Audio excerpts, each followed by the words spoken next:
Hello and welcome to Commodity Champions, where it has been quite a week really, where we have seen concerns from the coronavirus just about continue, and that has put pressure on various commodities, starting with the agriculture space, and we did see pressure in the Indian markets, and the global cues were not very strong as well. To begin with, the US and China, US soybean shipments to China fell to a 2-month lows. The whole US and China trade deal, which was hinging on that China will start buying US products, now with the port closures and the quarantines of sorts, that those numbers perhaps would not qualify. And then again, in the Indian markets as well, we have seen a very sharp correction coming in for many of these agriculture commodities. So whether it is the edible oil space or the cotton prices, spices or the food grains, we have seen sharp declines come in for all of them. Take a look at the agriculture sector and the non-agri space as well, where we also have seen declines for the gold and silver in the day-to-day. The base metal prices are under pressure. The only thing that really seems to be closing this week with a bang is the crude oil prices. First weekly gain in last 6 weeks is how we are looking at the crude prices, and while it has been a range of $71 to $53 on the lower side, we seem to be holding around that $56 per barrel a mark. So there are lots of fundamentals to discuss about and the outlook as well, and that's exactly what we will do in this series today. Joining us on the show is Mr. M.J. Khan, who's Chairman, India Council of Food and Agriculture. We also have with us Mr. Tignan Sekhar from Comtrends. We are also joined by Sunil Katke from Axis Securities. Gentlemen, hi, thank you so much for joining us. First of all, with you, Mr. Khan, and plenty has happened in last 1 month or so. We have seen the international cues, the coronavirus, the Indian budget came and went as well. How have you picked all of these cues for the Indian agriculture market? I think in the budget, a lot of measures have been announced. In fact, to be precise, 16-point formula to revitalize agriculture and achieve the targets of doubling farmers' incomes. And recently, the Honorable Prime Minister said to double the exports of India's agro-food products. But in terms of allocations, actually, it is very insignificant. Rather, if you compare from budget allocation of 2019-20, 2020-21, while budget in net terms has increased 9%, but in agriculture, if you put together food, agriculture, rural development and fertilizers, it has actually come down by 4,000 crores. So minor fertilizer, which is down by about 9,000 crores from 80,000 crores to 71,000 crores. Last year budget was 2,38,000 crores. This year it is 2,41,000 crores. While the total budget increase from 27 lakh crores to 30 lakh crores constitutes about 9% increase. So in terms of allocations, it is not actually keeping pace with the measures announced or the opportunity that it presented, both in terms of, we are falling short of the target of doubling farmers' income by 2022, which is officially, when Vice Chairman Planning Commission has spoken, it is not going to be possible. Okay. So even on the front of achieving doubling the exports, there also no significant measures could be announced. What is going to be actual? So Mr. Khan, what you're saying is, and agri Udan. So Mr. Khan, what you're saying is that both the ambitious schemes from the government, whether it's doubling farmers' income or the exports, are the numbers or the speed that we've seen work happen with. You don't see that the deadline or the targets are going to be achieved? As far as budget is concerned, definitely it is not corresponding to the targets that lie ahead. But also in terms of prioritization, the two ministries hold a very key role in both in doubling farmers' income as well as doubling the exports. One is the Ministry of Food Processing Industries.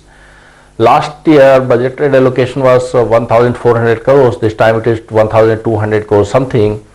So which is not increased. In fact, what is being done is that against the revised estimates, this year's allocations are compared. So that is where one sees that there is some increase, which is not actually, because this time again there will be revised something which will be further down from what it was last time. Sure. Similarly, for the Ministry of Animal Husbandry and Fisheries, there is an increase of 400 crores from 3,700 crores last year's allocation and to 4,100 something crores this year. So which is also very insignificant given the fact that animal husbandry, including fisheries, that contributes about 1/3 of the total farm GDP, but its budget is not even 10% of what the budget of the Ministry of Agriculture is. Correct. Second, in the Ministry of Agriculture itself, out of 1 lakh, I think 36,000 crores or 41,000 crores this year, 75,000 crore, which is the same level which was last year for the farmers, cash benefit scheme. So it remains at the rate of 6,000 rupees per farmer. So there is no increase, and overall budget also there is increase of very minor increase, which is adjusted against the total increase in the budget itself is actually minus side. That's right. Now so, coming to the number of announcements done. Yeah. What are going to be the allocations of that and how the operationalization? Yes, Mr. Khan, I also want to move slightly away from the budget because there are more serious concerns right now.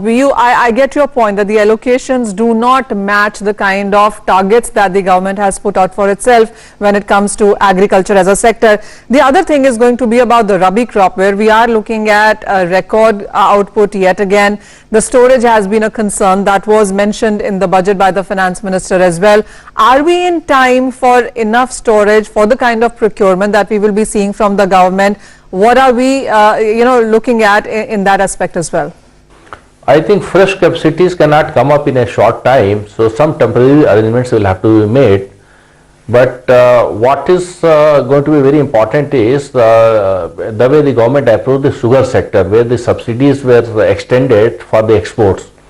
So in case about 4-5 million tons or 7 million tons could be exported based on the the subsidy, the support that is given by the government, because as such it is going to be difficult, whether it is rice exports and wheat exports and even pulses. This year again we might get excess pulses production. So cost competitiveness in the international marketplace is not there. Therefore, some subsidization kind of measures will have to be adopted the way government did for sugar.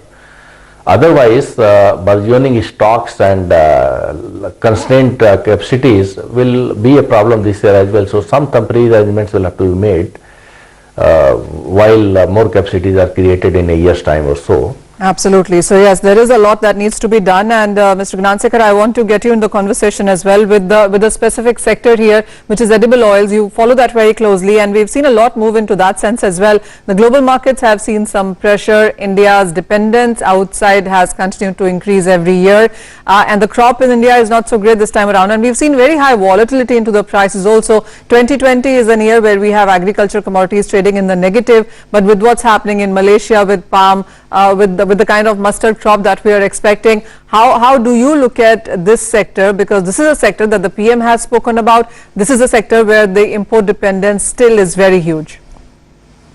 Manisha, before that, I just want to give you a couple of things about the export projection you just talked about with the other guests just now. My one sense is that Chinese yuan devaluation is on the cards. And that could result in the Indian rupee also weakening possibly. So that could sort of give some fillip to exports as far as the agri products are concerned.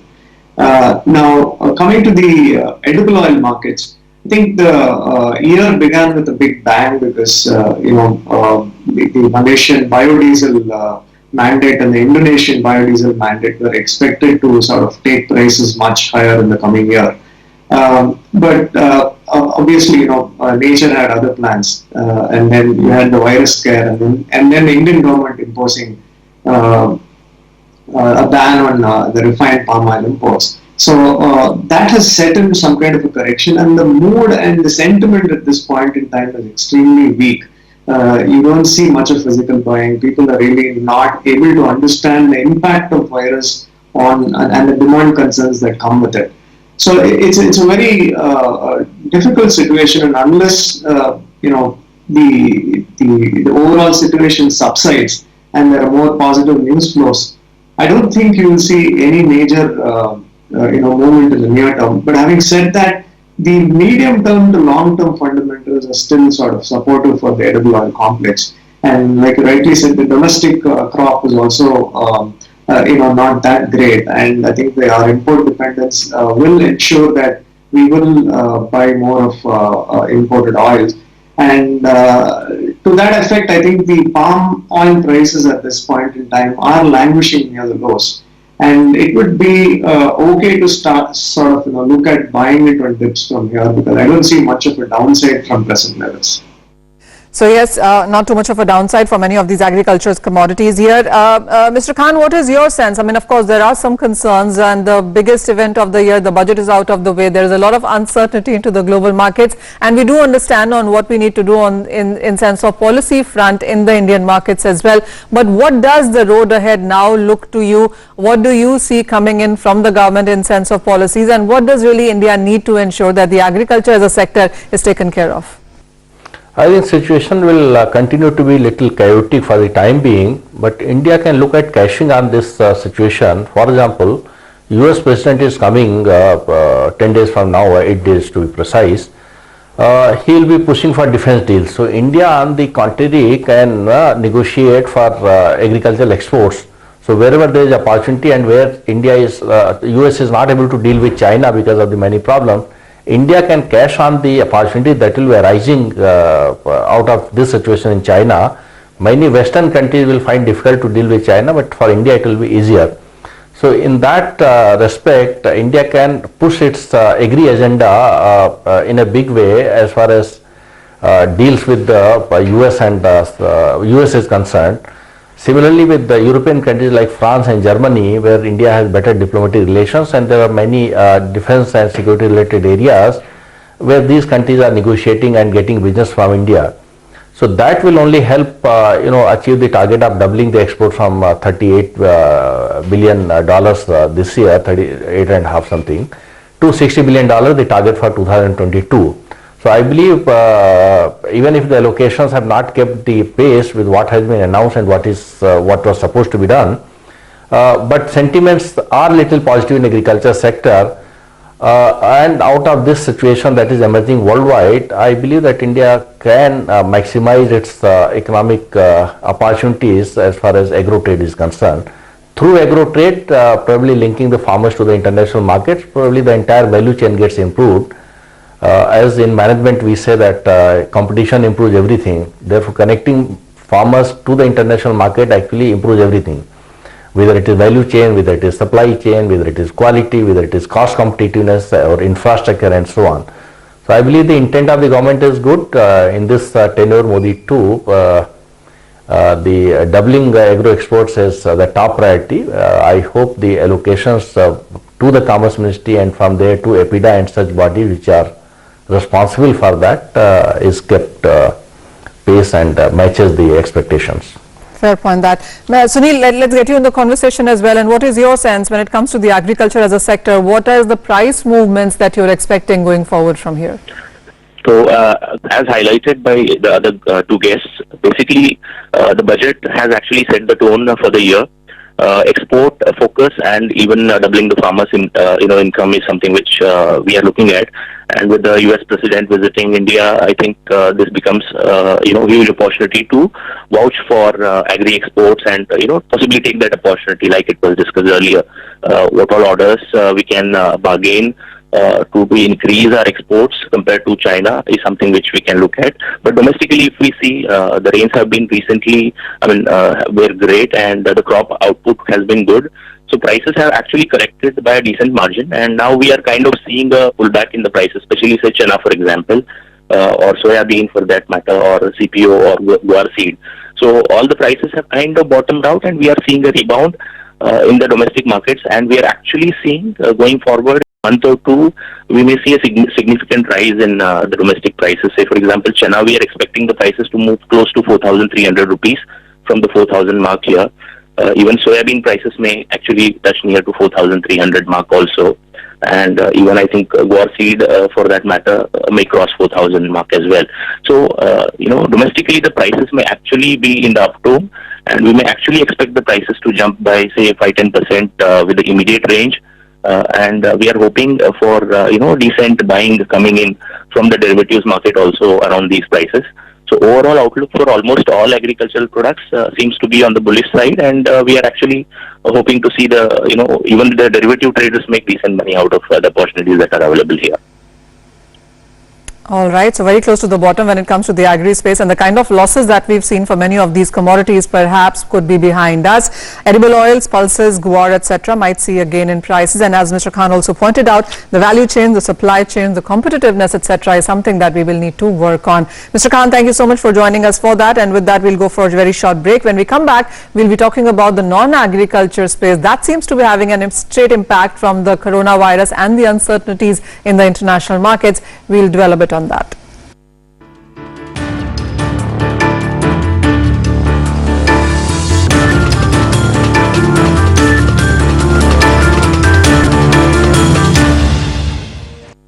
Welcome back, and we've discussed the agriculture space, but the non-agri space has been quite volatile as well. For this week, we are closing the crude oil prices in the positive. This is the first week actually in last 6 weeks where we have seen gains come in. So 3% up for Brent, more than 2% up for the US crude prices.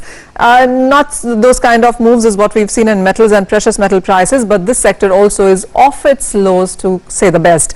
Sunil, what is your sense when it comes to the crude oil prices? Are you buying at these current levels, and what fundamentals would you be watching out for? Actually, the prices have been stable around 3,600, 3,700 mark. We have seen a sharp correction in the recent, time from 4,600 levels to close to 3,580 levels in the domestic markets. And on the Brent side, we have seen prices correcting close to $52 mark. Currently, are stabilized around 56.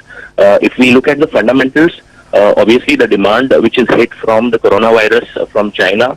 Obviously the OPEC plus countries are trying to cover that by, initiating, further production cut. But at the time, Russia is still to take a call whether they'll be extending the production cut to counter the price fall that we have seen. But in reality, if we see, the Russian oil companies are not in favor of additional cuts. They may possibly extend the production cuts by a duration, but they are not in favor of, increasing the production cut. So in a way, I believe, a further production cut is something which we are not seeing. I mean, that is what we are hoping. And the lack of demand from China is something which has hit the prices already. That's why the prices have bottomed out. We are actually expecting the prices to correct a bit from here. We believe in domestic market, the prices may come close to 3,500 mark. So another 200 rupees correction is what we are expecting from here. In dollar terms, we believe the Brent crude may stabilize around $52 mark from the current levels of 56 actually. So further decline is what we are looking at. Gnansekar, what is your sense? Are you also bearish in crude, and if yes, what are your support levels? Not really, Manish. I'm kind of neutral at this point in time because everything hinges on the news flows regarding the virus, and that should sort of bring the demand concerns stable going forward. My feeling is that all the OPEC plus countries would resort to cutting production, and Russia will eventually toe the line, because that's the only tool they have at this point in time, because most of their budgets, internal budgets, have earmarked crude prices at much higher levels from here. So this is the only way for them forward as far as cutting production goes, and the market is one of the reasons why the market is holding here and it's sort of bouncing is because of this expectation, despite the coronavirus news flows. So I think we could initially see some kind of a rebound, and gradually, as the Chinese markets slowly starts getting over the virus concerns, we should see sort of a pullback in crude oil prices because the meeting of the OPEC producers is in early March. So around that time, I think from here on up to early March, there will be a bias where prices will be on a corrective mode. It could rise. My feeling is that it could go up to $55, $56 in the international markets as far as NYMEX is concerned. And from there, depending on how the news flows are, it could either sharply drop and come towards $40 if the news flows are negative. But if the news flows are okay, I think it should just consolidate and then remain in a range for some time. So my feeling is that it could go to 4,100, 200 levels on the upside in the near term, and then possibly it could decline. But initially, I'm looking at an upward reaction. All right, the best I can get is that it's going to be quite volatile with the kind of views that we are hearing on the street for the crude prices. But the metal prices, Sunil, and how do you look into that? Because we've seen copper, nickel, zinc kind of hold on. Even lead has seen some buying come in today. Not so much. The volumes haven't been so great. China continues to be a concern. What are you picking up into these? Say all the base metals have been flat, on the oaths of, the coronavirus impact, because China being the major market for the base metals, right. The markets were shut down. Coming from Chinese New Year, the industries have not yet started. So sluggish demand is what we have seen in copper or lead or nickel or zinc. But in a way, copper prices had bottomed out around 420, but now have started showing some sign of relief, because now the prices have again come back to 435 levels mark. But considering the impact of coronavirus, considering the data that we are getting, it is very difficult to trust the data and predict the numbers that we have seen from the Chinese governments are whether reliable or not. And nobody knows what's going to be the impact going forward, because the fatality rate has been increasing and it is kind of doubling in no time. So concerns are still there. And even if China is able to overcome the threat by limiting the spread of coronavirus, it's going to take time for the things to go back to normal time. So till that time, in the short term, we are actually bearish on the base metal piece. Copper possibly may come back again to the recent lows of 420 mark. So it is still a sell call that we are initiating on base metals. All right, and that leaves us with the precious metals as a sector where we have seen some buying, but Gnansekar, here as well, 1580 has continued to be a resistance, even as we've seen a strong global ETF buying, the global central bank buying, and all the Qs, etc., do support gold buying from here, but we haven't really seen a run-up. How are you looking at this space? Yeah, interesting, Manisha, because, dollar has made a peak. And gold is also somewhere near mid-peak at this point in time. So if the dollar were to weaken, I think probably gold prices would have run away much higher from where it is right now. But because of the dollar strength, I think there is a cap on gold's upside presently. But if you look at the sort of expectations about the virus and that hurting global economy, and that in turn resulting in central bankers cutting interest rates. These are all extremely positive signals for gold. Let's not forget there are so many other positive impact that's going to come in the form of US elections and other uncertainties. So I think the market is increasingly positioning itself for the upside in gold, and with the stock market still at a peak, there is always a threat that investors could jump in as a safe haven at any point in time. So I would keep buying it on 8 dips from here. I'm still hopeful of a 1650 or 1700 in the coming months. Any dips to me, would anywhere close, anything below 40,000 would be a great opportunity for a medium-term positioning. And with the rupee weakening also on the cards, I think 42,000 is on the cards very soon. Okay, and a quick one on silver before we call curtains on the show. Yeah, I think it's going to continue or rather toe the gold line here, and there also we're looking at somewhere close to 50,000 very shortly. All right, so it's going to be bearish metals, volatile crude, and buying in the precious metals is expected to continue as we nudge forward into this year, at least for the next week, is the view coming in from our guests there. With that, Mr. Gnansekar, Sunil, thank you so much for joining us with your sense on what to expect from the non-agro space as well. And that's all the time that we have on Commodity Champions for you. Thank you for watching.